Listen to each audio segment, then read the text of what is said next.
Oh, yeah, well, it's a while since I've read a White Dwarf. It's over 10 years since I played Warhammer. Quite a bit more than 10 years, more like 12, 13 years. And I've recently decided to get back into it. Of course, Warhammer Fantasy Battle has gone. So it's looking like Age of Sigmar. And, well, Age of Sigmar 2 out at the end of this month. So we're building up towards that. I haven't really looked too much at the Age of Sigmar. I know it's had mixed reviews on that one. And potentially as a former Fantasy Battle player, I might be on the sort of the side of the fence that's a bit...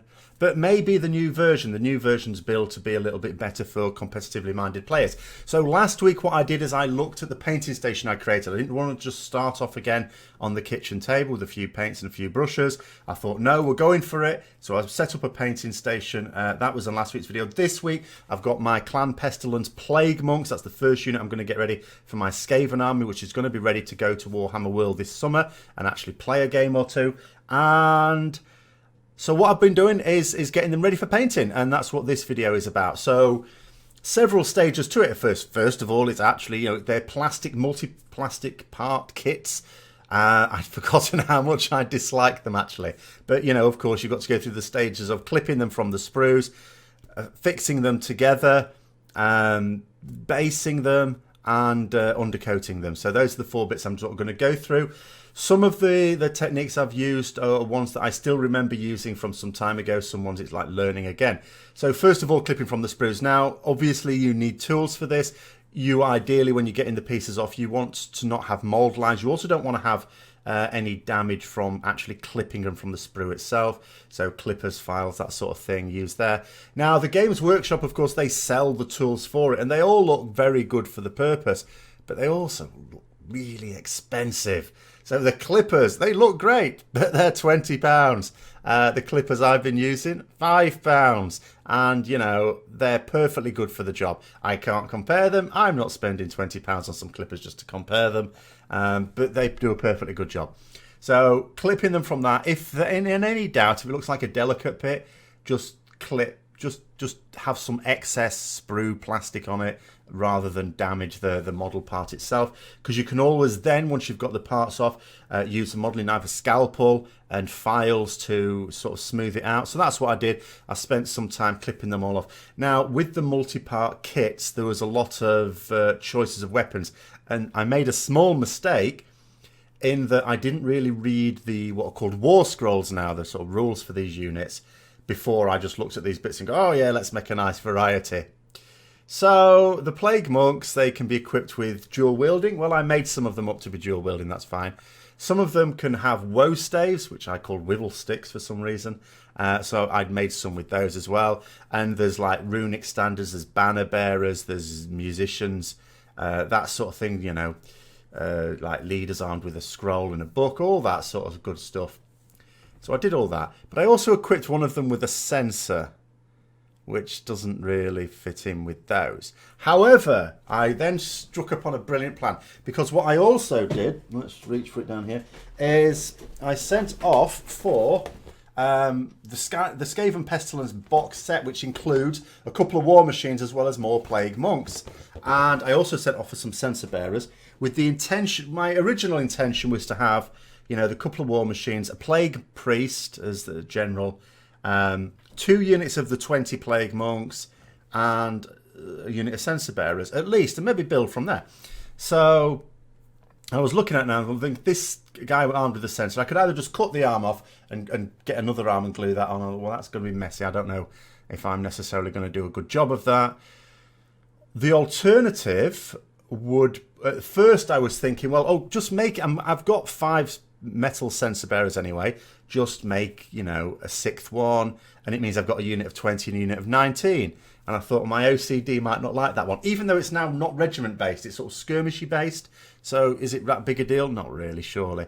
And then I thought to myself, well, I could put the Plague Priest with that unit of 19. Then it's still like 2 units of 20. OCD satisfied. And then I thought to myself, but the reason that's quite large units for a skirmish-based game. Like, you wouldn't have units that big, really, would you? For something that's really akin, as far as I can tell, without actually having read the rules in detail, to a fantasy version of 40k. So then what I thought was, okay, but usually with Skaven there's some rule that means you benefit from having large units. And I looked through it, and you benefit from having a number of Skaven near your Plague's Furnace, for example, with one of the war machines. You don't really seem to benefit from having massive units. So then I thought to myself, what I've got here are 39 Plague Monks. That divides into 3 units of 13.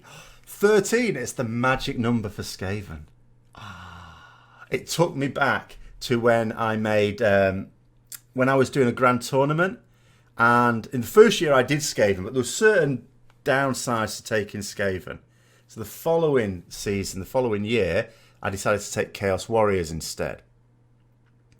And I can go over the details in another video much later on if people want. But the point is, you know, being a mathematician, I want to try and be clever with this. It was Slaanesh is my... I quite like Nurgle, but Slaanesh is really my thing. So I'm not very happy at what apparently has happened to Slaanesh in Age of Sigmar. But anyway, so I thought, well, the number of Slaanesh is 6.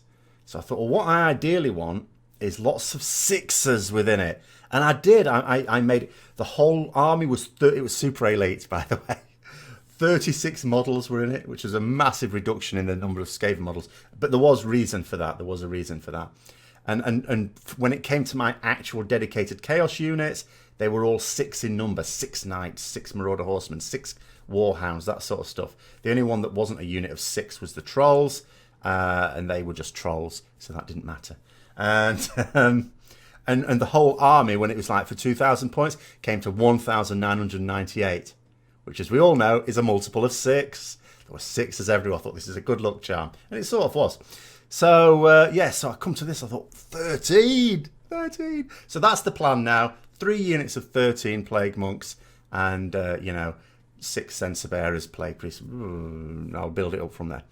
So, yes, once I'd clipped all the models on there, then I discovered, again, not done this for many years. So with the plastic glue, it takes a little bit. It's not like super glue. It takes a little bit of time. You have to hold it together. Where I made a mistake is where the ones who've got banners, staves, things like that. I glued the banners together before gluing the arms to the body. That was a mistake. Because even when I'd held it there for about half a minute or so, if I left it, sometimes just the moment of the top of the banner caused the bond to pull away. So I had to hold it like for a bit longer and then try and rest it such that it was supported, the banner was supported. So yeah, in reflection, what I wish I'd now done was put the arms on first and then the bits of the banner and stuff like that. That's going to create those forces that can pull at the bond there. Obviously, I glued the bodies onto the bases first. That was most important. And then heads and then each arm in turn.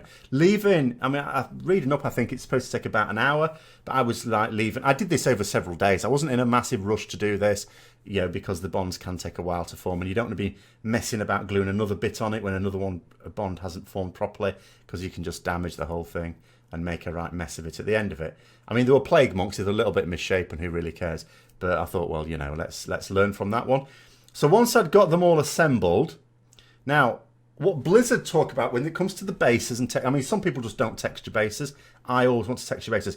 There's a number of ways to do it as well. I just went with the old tried and tested method, but there are a number of different basing methods, and I might, once I've built up enough armies, and I might use them because I'm looking at this. I'm thinking of not just getting the rulebook. I'm thinking of getting the box set because it's got 2 armies in it, which I'm not immediately thinking of using, but I'm thinking actually, I'd quite like them. And when you get a box set from Games Workshop, it always seems to work out as... If you're going to use the models, and if you're not going to use all the models, then it's not really a great idea. But if you are, it always works out as a pretty good deal. Especially the box game sets. When you add up the value of all the model stuff in it, it usually comes to much more than the cost of the box set itself. So I think that's what I'm going to do. Also means I get the box art. It's always nice. And I've got room to store the box. So I'm going to... with the different armies, different basing techniques, and once I've done a few of them, maybe in a few months' time, I might do a video on the different basing techniques. But yeah, Games Workshop, when you're looking at their guide, it always talks about texturing it after you've painted the models. I don't do that. So what I did was to texture them first of all. And the way I did that, I just did simple. I got some modelling sand, and modelling sand a bit different to normal sand because it's different sized grains, which has a better effect. So what I did was get PVA glue, but mixed into a 1-to-1 ratio with water. You don't really need thick gloopy glue. That is sometimes useful for different techniques though, but for the basing I wanted to do, which was just some rough texture, so the modelling sand, a fairly watered down version of PVA. So 1-to-1 mix with water and the PVA glue. And then what I did, just painted that on the base, and then dipped it into the modelling sand, shake it off. Now, you know, you don't have to be that careful with the brush with the glue either, because, you know, if you get some around the edge of the base, just wipe it away with your finger. You know, blow it off as well. You don't want bits of sand on the model itself, because then when you undercoat it and then you're painting it, and it can get stuck in the bristles of the paint, and then, you know, all a bit messy. So just give it a good old blow, shake off, blow, wipe away any areas where it shouldn't be, where the glue got to. It's quite quick and easy to do. I based 20 very, very quickly doing that. Just leave that to dry. It doesn't take that long. Then was the undercoating. Now, I don't have a dedicated area to undercoat these models. So what I did, I still ironically had the wallpaper pasting table. I used to have 2 of them, because what I used to use those for when I played Warhammer was setting them out, not using them directly as a battle table, but what I did is I'd created 3 4-foot by 2-foot boards, MDF boards, and I'd like put static grass roll on them, so that they would go on the wallpaper paste tables, and then you'd have your 6-foot by 4-foot battlefield, and then you could put scenery on top of it. All worked superbly. So I've still somehow retained one of those wallpaper paste tables. I'm not sure why, actually, because the first time I moved from the house I was living in when I was last playing Warhammer, it was limited space, so I really don't know why I took that table. I don't know what use I thought it was going to be. It never came in useful. But then when I moved here, it was into a larger, more room, so it didn't make sense either to throw anything out. So I still had it. So I set that up on the lawn, because I rent this place. I can't get spray paint anywhere. Set it up on the lawn. And then what I did was basically got some blue tack to the bottom of each base, stuck that on the table, spaced out, nice and spaced out. Then I got some Chaos Black spray from Games Workshop and give it a good old shake. Then where people go wrong sometimes with this is they don't shake, they just like that and they think they're done. You need to shake it up for at least half a minute, preferably a minute. Good old shake up there. And then from different angles, give it a nice spray. It sticks really well. You know, the undercoating paints are obviously designed for undercoating. Sticks to the models really well. Just make sure you get it from different angles. And, you know, I didn't focus fully on the bases, so some of the modelling sand is its normal colour, but most of it's black, which still works because I'm going to paint it brownish anyway. But, you know, and that's it. And that's the stage I'm up to there. So they're all now ready for painting. And what I'm going to be doing for the next video is to showing how I've gone about that painting. I did actually realise with the paints I originally ordered that there were a few others I wanted as well, so I got those. I'm now sort of thinking there's still a few others more I would like to get. Unfortunately, I'm going to do without those for now. I'm just going to maybe lighten them with a bit of white and paint here and there on the mixer, because Games Workshop are absolutely rubbish at delivering things. Even though there's 2 paid-for postage options for next day delivery, next day delivery doesn't include Saturdays apparently. So, you know, and I'm not in the other day, so it means I can only really order when I'm off, when it's outside term time, when I'm not teaching, when I'm not at college. So, and then it's not really an option to go out into town either. I'd have to go to quite a distant, well, not a distant, but, you know, I'd have to travel some 30 miles at least to get to a store, because there isn't one in my town. And even the stores that do exist, the problem with them is they don't exactly open early. So it means getting into town at busy times. I don't really fancy that in any town. So, you know, I'm going to just treat it as like it's mail order or nothing. So yes, I'll make do with the paints I've got now. I think I've got a decent enough range to do okay with it. But we will find out next week. So thanks for watching. Comments down below.